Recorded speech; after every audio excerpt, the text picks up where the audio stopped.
ആദ്യം ശ്രീ മോഹൻ വർഗീസ്, LDF-ൽ ഒരു കുലുക്കം അനുഭവപ്പെട്ട് തുടങ്ങിയിട്ടുണ്ട്. ഈ മാസപ്പടി കേസിൽ ന്യായീകരണം വേണ്ട എന്ന നിലപാടല്ലേ ഇപ്പോൾ ബിനോയ് വിശ്വത്തിന്റെ വാക്കുകളിൽ നിന്ന് വ്യക്തമായിരിക്കുന്നത്? നേരത്തെ ബിനോയ് വിശ്വം പറഞ്ഞത് ഇതല്ലായിരുന്നു, ഒറ്റതിരിഞ്ഞ് മുഖ്യമന്ത്രിയെ ആക്രമിക്കാൻ അനുവദിക്കുകയില്ല എന്നായിരുന്നു. ഇപ്പോൾ അദ്ദേഹം നിലപാട് മാറ്റിയിരിക്കുകയാണ്. അതായത് CPI-യിൽ നിന്ന് തന്നെ ഉണ്ടായ സമ്മർദ്ദം, പാർട്ടിയിൽ നിന്ന് തന്നെ ഉണ്ടായ സമ്മർദ്ദമാണ് ഇങ്ങനെ ഒരു നിലപാട് മാറ്റത്തിന് കാരണം. അതിൽ വ്യക്തമായി അദ്ദേഹം പറയുന്നുണ്ട്, ഈ കേസ് എന്ന് പറയുന്നത് മുഖ്യമന്ത്രിയുടെ മകൾക്കെതിരായ കേസാണ്, അല്ലാതെ മുഖ്യമന്ത്രിയെ ആക്രമിക്കാനുള്ളതല്ല എന്ന്. അപ്പോൾ നിലപാട് മാറ്റം വ്യക്തമാണല്ലോ. അപ്പോൾ LDF കുലുങ്ങി തുടങ്ങിയിട്ടുണ്ട്. മാസപ്പടി കേസ് ഗൗരവമുള്ളതാണെന്ന വിലയിരുത്തലിലേക്ക് എത്തിയിട്ടുമുണ്ട്.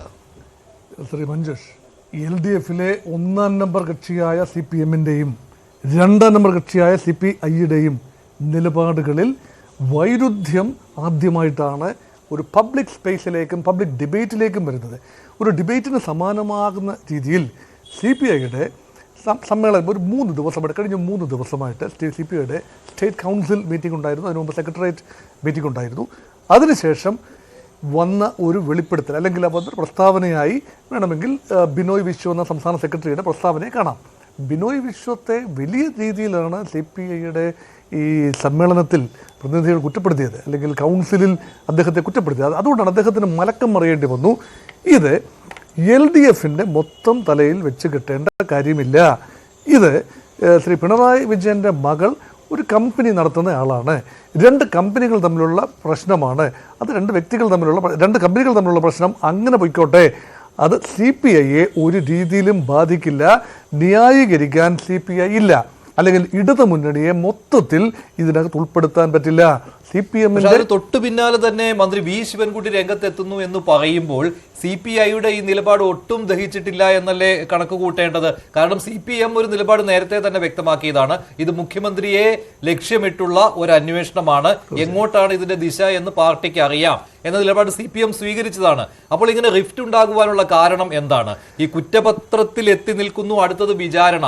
അപ്പോൾ ഈ ഘട്ടത്തിൽ ന്യായീകരിച്ചിട്ട് കാര്യമില്ല എന്ന തിരിച്ചറിവല്ലേ ഇപ്പോൾ CPI-ക്ക് ഉണ്ടായിരിക്കുന്നത്? ഏതാണ്ട് അതേ തരത്തിലുള്ള തിരിച്ചറിവ് തന്നെയാണ്. SFIO കുറ്റപത്രം ഈ കോഡ് നമ്പർ 7 സെഷൻസ് കോടതിയിൽ, എറണാകുളം കോടതിയിൽ സമർപ്പിച്ചു കഴിഞ്ഞാൽ അടുത്ത നടപടി എന്ന് പറയുന്നത് ശ്രീമതി വീണ വിജയനെ സമൻസ് അയച്ച് വിളിപ്പിക്കുക എന്നുള്ളതാണ്.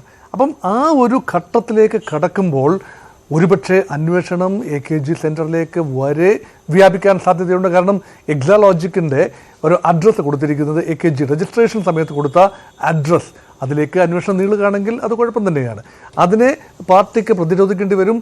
നിയമപരമായും സംഘടനാപരമായും രാഷ്ട്രീയപരമായും ഒക്കെ തന്നെ CPM-ന് അത് പ്രതിരോധിക്കേണ്ടി വരും. പക്ഷേ LDF-നെ കൊണ്ടൊരു നിലപാട് എടുപ്പിക്കുവാനൊക്കെ കഴിയുമല്ലോ മുഖ്യമന്ത്രി പിണറായി വിജയന്. ഒറ്റക്കെട്ടായി മുഖ്യമന്ത്രിക്ക് പിന്നിൽ അണിചേർന്നിട്ടുണ്ട് ഞങ്ങൾ എന്ന രീതിയിലുള്ള ഒരു പ്രതികരണമല്ലേ LDF-ൽ നിന്ന് സ്വാഭാവികമായിട്ടും ഉണ്ടാവുകയുള്ളൂ. ബിനോയ് വിശ്വം ഇങ്ങനെ പറയുമ്പോഴും അവിടെയും ബിനോയ് വിശ്വം ഒരു ക്ലോസ് ഇട്ടിട്ടുണ്ട്, മുഖ്യമന്ത്രിക്ക് പിന്തുണ കൊടുക്കും, പക്ഷെ മുഖ്യമന്ത്രിയുടെ മകൾക്കെതിരായ കേസ് അത് മറ്റൊരു രീതിയാണ് എന്ന്. എനിക്ക് തോന്നുന്നു ബിനോയ് വിശ്വത്തിന്റെ നിലപാട് വളരെ ക്ലിയർ ആണ്. മുഖ്യമന്ത്രി നേരിട്ട് ഇതിനകത്ത് ഇംപ്ലിക്കേറ്റഡ് അല്ല, മുഖ്യമന്ത്രിയുടെ മകളാണ്. ഇത് മകളുമായി ബന്ധപ്പെട്ട വിഷയമാണ്. മുഖ്യമന്ത്രി അങ്ങനെ ആയിരുന്നില്ല പറഞ്ഞത്, അത് വ്യക്തമായിട്ട് കേട്ടതാണല്ലോ താങ്കൾ 2 ദിവസം മുമ്പ് വാർത്താ സമ്മേളനം അതാണ് ഇവിടെ കേൾപ്പിച്ചതും. അതിൽ കൃത്യമായിട്ട് പറയുന്നുണ്ട്, ബിനീഷ് കോടിയേരിയുടെ വിഷയം വന്നപ്പോൾ എന്തുകൊണ്ട് വ്യത്യസ്തമായ ഒരു രീതിയായിരുന്നു പാർട്ടിക്ക് ഉണ്ടായിരുന്നത്, അതൊരു വ്യക്തിയുടെ കാര്യമാണല്ലോ എന്ന് ചോദിച്ചപ്പോൾ അന്ന് ബിനീഷ് കോടിയേരിയുടെ കാര്യം വന്നപ്പോൾ കോടിയേരി ബാലകൃഷ്ണനിലേക്ക് കാര്യങ്ങൾ എത്തിയിരുന്നില്ല, അങ്ങനെ ഒരു ആരോപണം ഉണ്ടായിരുന്നില്ല. പക്ഷെ ഇവിടെ അങ്ങനെയല്ല, എന്റെ മകൾ എന്ന് പറഞ്ഞുകൊണ്ടാണ് തുടങ്ങിയതെന്ന് മുഖ്യമന്ത്രി വ്യക്തമാക്കിയിട്ടുണ്ട്. ബിനോയ് വിശ്വത്തിന് അതിനോടൊപ്പം നിൽക്കാൻ പറ്റുന്നില്ല. അത് ശ്രീ മഞ്ജുഷ്, അത് വാദത്തിന് വേണ്ടി പറയാമെന്നല്ലാതെ ആത്യന്തികമായി ആ വാദം വിലപ്പോവില്ല. അതിനുള്ള കാരണം ശ്രീ ബിനീഷ് കോടിയേരിയുമായി ബന്ധപ്പെട്ട വിഷയം വന്നപ്പോൾ കോടിയേരി ബാലകൃഷ്ണൻ സംസ്ഥാന സെക്രട്ടറി സ്ഥാനത്ത് നിന്ന് ഒഴിഞ്ഞു നിൽക്കുകയും അവസാനം ആ കേസിലൊരു തീരുമാനം ആയപ്പോഴാണ് അദ്ദേഹം വീണ്ടും സംസ്ഥാന സെക്രട്ടറി സ്ഥാനത്തേക്ക് വന്നത്. അപ്പോൾ ഇതിനൊരു ധാർമ്മിക ഉത്തരവാദിത്വം, കോടിയേരി ബാലകൃഷ്ണൻ്റെ പേര് ഒരിടത്തും അതിനകത്ത് പരാമർശിക്കുന്നില്ല. He is not directly or indirectly involve. എന്നിട്ട് പോലും ഒരു ഉദാത്തമായ ഒരു ധാർമ്മിക മോഡൽ എന്ന നിലയിൽ ശ്രീ കോടിയേരി ബാലകൃഷ്ണൻ മാറി നിന്നു. പക്ഷേ അതിനേക്കാൾ കുറച്ചുകൂടി വ്യത്യസ്തമാണ്, കുറച്ചുകൂടി ആഴത്തിലുള്ള ഇംപ്ലിക്കേഷനാണ് ശ്രീ പിണറായി വിജയനെക്കുറിച്ച് വന്നിരിക്കുന്നത്. അപ്പോൾ എന്തുകൊണ്ട് മുഖ്യമന്ത്രി മാറി നിൽക്കുന്നില്ല എന്ന ന്യായമായ ഒരു ചോദ്യം മറുപക്ഷത്തു നിന്ന് പ്രതീക്ഷിക്കാം. ഇത് വളരെ ഗൗരവമായി മുന്നോട്ട് പോകുന്നു എന്ന ഒരു ചിന്ത CPI-ക്കുള്ളിലുണ്ട്.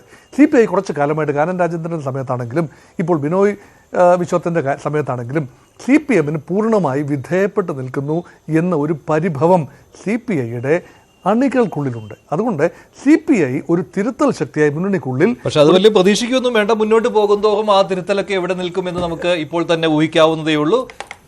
CPM-ന് കീഴടങ്ങേണ്ടി വരിക തന്നെ ചെയ്യും. ശരി.